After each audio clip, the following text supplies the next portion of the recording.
တူချင်းစင်များအားလုံးပဲမင်္ဂလာပါနော်။လက်ပြန်18ရက်12လ25ပေါ့နော်။ကျတာပတိမနက်ခင်းအတွက်ပါနော်။ကျတာပတိလေးမနက်ခင်းအတွက်ပါ။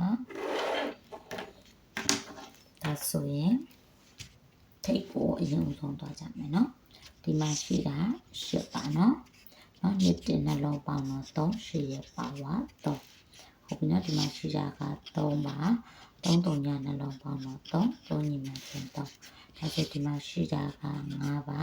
3နဲ့နှလုံးပေါင်းခြင်း5ညီမချင်း5ဒီမှာရှိတာက4ပါနော်5ရဲ့ဒီမှာနာမည်ထိပ်စီတစ်လုံးနှလုံးပေါင်းမယ်ဆိုရင်4ပါဖြစ်မလဲဆိုပြီး equal power နဲ့က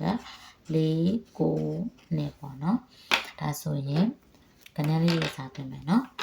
ရှိနေတာက5ပါနောက်တစ်လုံးနဲ့ပေါင်း4ဆိုတော့9ထဲမှာရှိနေတာ5နောက်တစ်လုံးနဲ့ပေါင်း9ဆိုတော့4ထဲမှာရှိနေတာ5နောက်တစ်လုံးနဲ့ပေါင်း2ဆိုတော့9ထဲမှာเนาะ9လေးခွန်ဆိုပြီးထိပ်စီက3လုံးရထားတယ်ဒါဆိုလို့ရှိရင်ဒီကမှာအခုအပိတ်ကိုသွားရအောင်เนาะဒီမှာရှိတဲ့เนาะ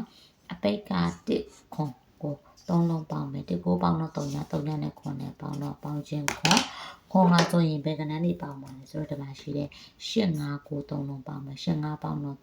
3ရက်9ရက်ပေါင်းတော့2 9ရက်ပါဝါ2ဆိုပြီးတော့ရထားတယ်ဟုတ်ပြီနော်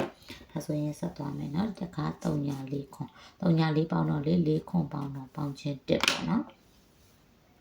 1ကဆိုဒီမှာ3 1 4 3 1ပေါင်းတော့4 4 4ပေါင်းတော့8 1ရက်2ခက်8ဆိုပြီးရထားတယ်ဒီက2 3ည2 3ည2ပေါင်းတော့ပေါင်းခြင်း2ပဲရမယ်နော်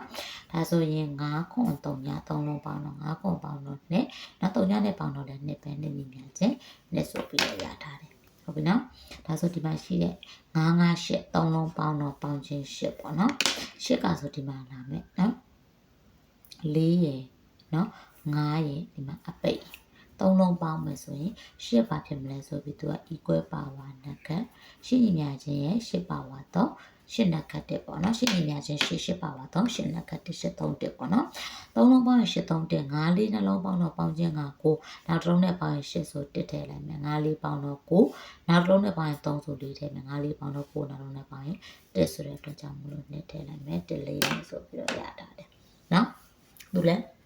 အပိုးလေးတွေထွက်မယ်နော်ထွက်တာများမယ်ကဏ္ဍလေးကိုကဲတွဲကြည့်ရအောင်နော်ကိုထိပ်စီကို1အပိတ်ကိုထိပ်စီ4အပိတ်ကိုထိပ်စီကို2အပိတ်4ထိပ်စီကို1အပိတ်4ထိပ်စီကို4အပိတ်နဲ့4ထိပ်စီကို2အပိတ်ပါနော်ခွန်ထိပ်စီ1အပိတ်ခွန်ထိပ်စီ4အပိတ်ခွန်ထိပ်စီ2အပိတ်ပါနော်နက်ကင်းတော့အကြိုက်ဆုံးအော်ကွက်တစ်ခွက်ကတော့ခွန်4ပါနော်ဒါတော့ညီမကြိုက်တာမရှာတွေ့တာကိုဆက်ပြခြင်းဖြစ်ပါတယ်ကိုရိုမာတို့ကအကြိုက်တူမဲ့ကြိုက်နေတဲ့တမန်ဆုံးလိုက်ပြီးတော့ကစားကြပါ